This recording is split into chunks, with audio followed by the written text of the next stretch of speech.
Terbongkar alasan siswi SD bunuh ibu kandung di Medan, terinspirasi usai nonton film kartun.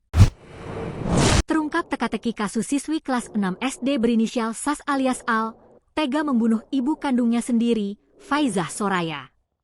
Kepada penyidik kepolisian, Al membongkar 3 alasan dirinya menghabisi nyawa sang ibu kandung pada Rabu, 10 Desember 2025 lalu.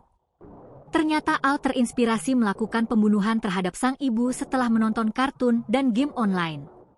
Seperti diketahui, Faizah Soraya tewas setelah ditikam sang putri bungsu, Al di rumahnya di Jalan Dwi Kora, Kelurahan Tanjung Rejo, Kecamatan Medan Sunggal, Kota Medan, Sumatera Utara. Kasus anak bunuh ibu di Medan itu sontak memicu perhatian se-Indonesia. Pasalnya di media sosial, korban yakni Faizah selalu menampilkan citra harmonis dengan 2 anak perempuannya. Belakangan diungkap sang pelaku, ia menyimpan dendam kepada ibunya karena 3 alasan. Pertama, Al kesal karena sang ibu pernah mengancam dia, sang kakak, dan bapaknya menggunakan pisau. Alasan kedua, Al dendam dengan Faizah karena kakaknya, Sas alias As, sering dimarahi sang ibu. Hal yang membuat pelaku gusar karena pernah melihat kakaknya dipukul menggunakan sapu hingga ikat pinggang. Bukan cuma sang kakak, pelaku juga mengaku pernah dimarahi dan dicubit korban.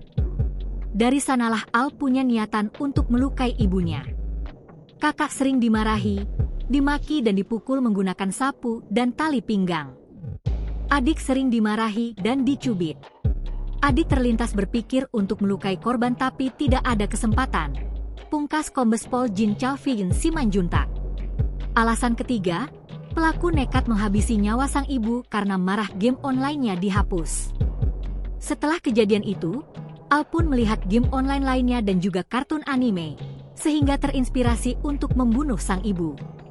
Si pelaku sakit hati karena game online dihapus. Korban melihat game murder mystery pada season Kills Others menggunakan pisau. Dan menonton serial anime DC pada saat adegan pembunuhan menggunakan pisau, kata Kombes Pol Jin Chalvin Simanjuntak. Download Tribun X sekarang, menghadirkan lokal menjadi Indonesia.